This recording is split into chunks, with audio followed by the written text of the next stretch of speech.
Despite all the arguments and debates, one cannot deny that Wolverine was one of the backbones of the Marvel Universe. Aside from the overpowered and unique mutant himself, his blood and DNA have also been the source of many intriguing storylines. Even after failed attempts to recreate Wolverine-like soldiers by nefarious organizations like Weapon X, there were many more in the line, all in the hopes of making clones of Wolverine. First, it was the Facility, which was a branched-off organization of Weapon X that created Laura Kinney, aka X-23, after 22 failed attempts. Dr. Sarah Kinney was her surrogate mother, and we all know the events that led to her death and X-23 escaping the Facility. Laura followed her path and experienced numerous events, which involved her confrontation with Wolverine and saving alternate realities with Spider-Man. After Wolverine's demise, she took up the mantle, and while investigating an assassination, she confronted a clone of her. As the story unfolds, it is revealed that Alchemax had managed to create clones of Laura,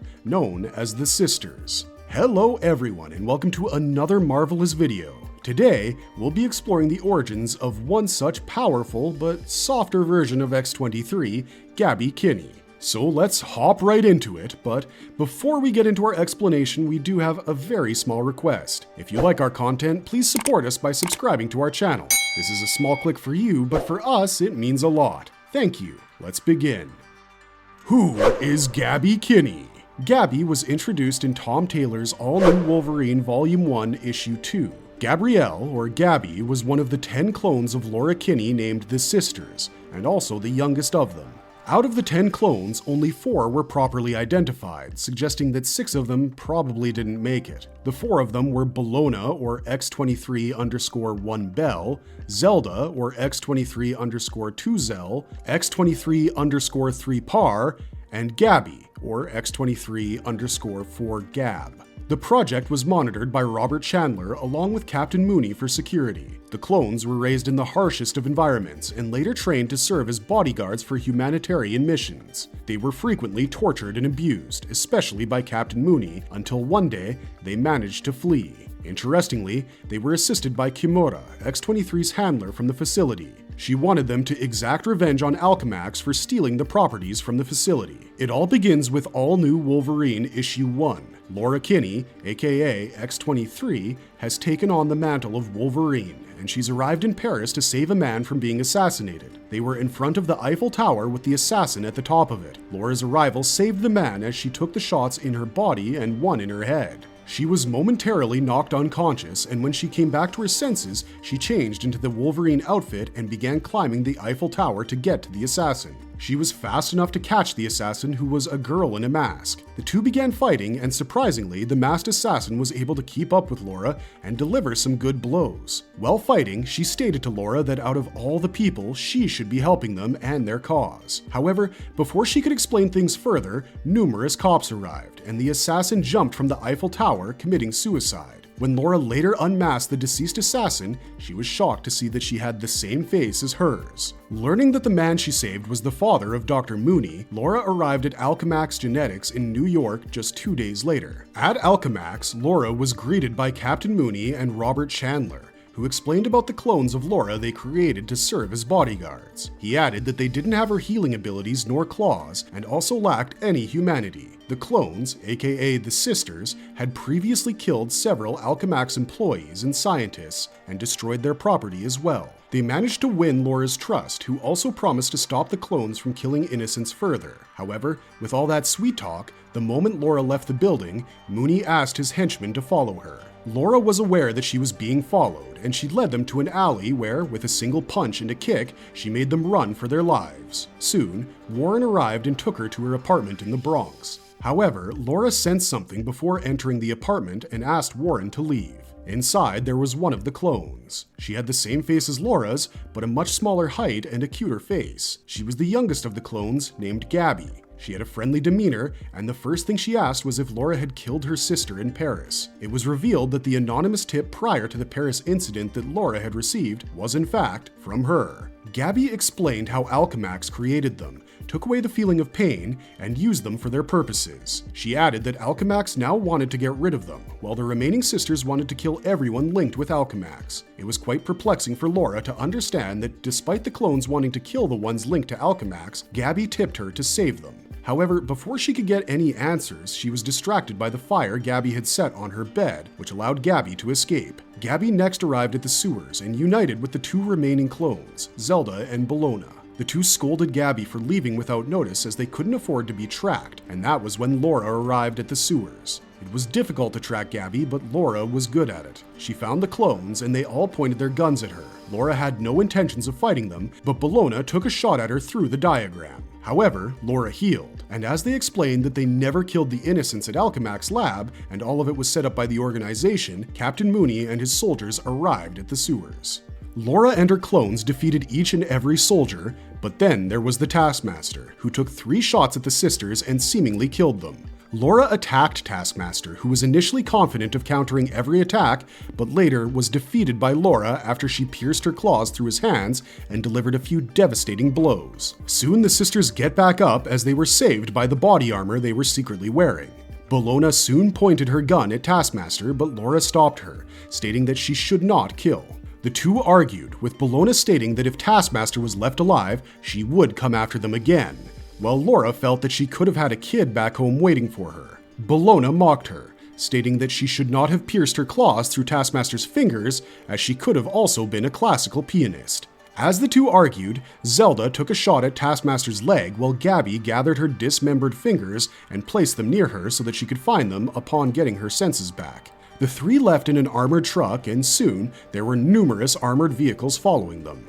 Laura realized that while Dr. Chandler was checking her healing abilities at Alchemax, she had placed a tracker inside her. She made no delays in cutting her skin and removing the tracker, but by then, there were more vehicles and troops than they could handle. As bullets rained down upon them, they penetrated through Zelda's skin, who had no idea of the fatality as she was unable to feel pain. Asking the sisters to escape, Laura leaped out of the truck and neutralized the troops and Captain Mooney, stating that the sisters were then under her protection. Laura later tracked the scent of fuel leaking from their truck and found the sisters. They explained to her that the experiment previously performed on them at Alchemax not only hindered their sensation of pain, but also was very slowly killing them. Since Alchemax had their eyes on any scientists who could possibly help them, there was no hope of being cured. That was when Laura took them to the one being whom cannot be watched without his permission, Doctor Strange. The 4 arrived at the Sanctum Sanctorum, and while waiting for the doctor, they were perplexed by the mysterious objects and how it always appeared to be raining outside when looking through the window. Soon, Doctor Strange arrived after completing an exorcism. Using the Eye of Agamotto, he analyzed more about the sisters. He stated that Gabby was the better of the two, while Bologna disliked him and thought of brutal ways of killing him. While Doctor Strange and Laura discussed the sisters further, Bologna shot at the cupboard that, according to her, was constantly winking at her. The cupboard was a doorway to horrors, and once it was shot, the seal was broken. Soon, a monster emerged from it and began wreaking havoc on the Sanctorum, and was soon on the streets of New York. Doctor Strange worked on closing the seal while Laura and the clones tried taking down the monster. It was finally killed, but Zelda was gravely wounded, following which Doctor Strange teleported them to New York Hospital, where he used to work. Doctor Strange and Laura went inside with Zelda while Bologna and Gabby waited outside. While being scanned, Zelda narrated the story of the 10 clones of her sisters. Many died during Alchemax demonstrations, while some died without being injured at all. That was when they realized that they needed to escape to live the rest of their days in freedom. She added that Gabby was not like them, and rather the one they should all have been like, for which they protected her at all times. Soon, Doctor Strange identified the source of the problems. It was the nanite technology in her brain that was killing her. However, it was too small for him to operate on, and so he teleported the team to Pym Laboratories, where Laura would steal the Ant-Man suit and shrink down in size so she could fight the nanites. However, it wasn't as easy as they expected. The Wasp was there, and she confronted them. Instead of fighting, Laura explained the entire situation to her, following which she agreed to help them. Meanwhile, at a secret bunker, Dr. Chandler decided to fire Captain Mooney from his role at Alchemax. He stated that the higher authorities closely monitored their activities, and if their project on the clones ever surfaced, Alchemax would be shut down forever.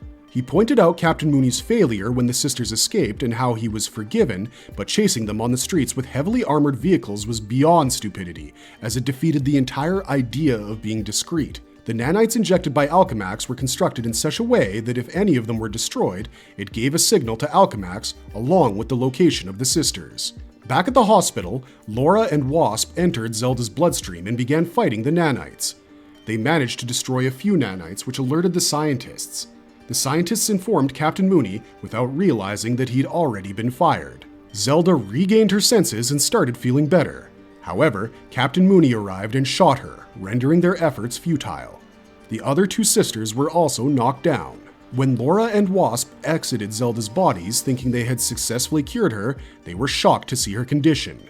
Laura knocked Mooney unconscious and attended to Zelda's final words. Zelda expressed that those responsible for their suffering should be taught a lesson, if not killed. Wasp intended to inform her allies and take down Alchemax, but Laura asked her to let her handle it. Laura allowed Mooney to escape and track down the secret bunker of Alchemax. Alongside the sisters, she crashed into the facility in their armored truck. However, Bellona was shot several times and Laura managed to escape with Gabby. The team brought Bellona's body into the lab for research, only to realize they had been deceived. Throughout the ordeal, Laura and Bellona had swapped appearances, and in the lab, it was Laura who had sustained the bullet wounds and soon healed from them. Laura confronted the scientist and threatened to expose all their information, including footage of what they had done to the sisters, by sending it to a S.H.I.E.L.D. server. She warned that she would hunt them down and kill them if they didn't comply. Laura then activated an alarm to notify Mooney and Chandler of her presence in the facility. She joined forces with Bellona and Gabby. She also informed S.H.I.E.L.D. agent Maria Hill about the whereabouts of Alchemax. Laura went after Chandler while Gabby and Bellona pursued Dr. Mooney. They confronted Mooney, delivering powerful blows and kicks before Bellona fatally shot him. Bellona bid farewell to Gabby and left. Meanwhile, Laura found Chandler and injured him. Gabby joined Laura and she left Gabby with Chandler. Gabby extended a bone claw and expressed her readiness to hurt Chandler, but she refrained from killing him because she wanted to be a good person. The story of Honey Badger. Following the incident with Alchemax and their defeat, Gabby briefly resided with Laura at her apartment. Laura then arranged for her a new home that guaranteed safety and the freedom she desired. However, Gabby believed that with Bellona and Zelda gone, Laura was the only family she had left. Recognizing the truth in her words, Laura welcomed her to stay together. Despite bonding with Laura, Gabby hadn't revealed much about herself. Soon, Logan from an alternate future arrived, intending to attack Gabby because, in his reality, Gabby harmed Laura. He tried explaining the events of his timeline to Laura, but she was reluctant to listen. Captain America appeared on the scene after Inhuman Ulysses predicted that Wolverine would kill Gabby. S.H.I.E.L.D. also intervened and attempted to restrain Logan, pushing him into a blind rage. When Gabby tried to calm him, he mistook her for Gabby and impaled her with his claws. To everyone's surprise, Gabby survived. Unbeknownst to all, she had inherited Laura's healing factor, a secret she had kept to herself. In issue 28 of the all-new Wolverine comic series, Gabby adopted the alias Honey Badger. She played a role in stopping a trafficking case in Madripoor. While out with Jonathan, she stumbled upon the place where she had been abused. She contemplated destroying the place, but hesitated to involve Laura. Instead, she enlisted Deadpool's help, and together they dismantled the facility. When Gabby didn't return home on time, Laura set out to find her. She located Gabby battling zombie animals and aided her in overcoming them. They set fire to the facility together. Later, with assistance from Hank McCoy, also known as Beast, Gabby and Laura began tracing scientists and organizations involved in cloning Laura. At one point, she was spotted in Krakoa, where she started training younger mutants to harness their powers and synergy. She subsequently confronted the Shadow King, Amal Farouk, and was found dead the following day. However, mutants Anole, No-Girl, Cosmar, and Rainboy utilized skills they had learned from the Shadow King to resurrect her. How powerful is Honey Badger? Gabby Kinney is a clone of Laura and inherited several of her attributes, including her healing factor. Her body could regenerate and recover from most injuries, a trait that also decelerated her aging process. She possesses enhanced senses, durability, agility, and reflexes. Additionally, she has 2 retractable bone claws on each arm, which were sharp and slightly curved. Her heightened vision, hearing, and sense of smell allowed her to track targets similar to Logan and Laura.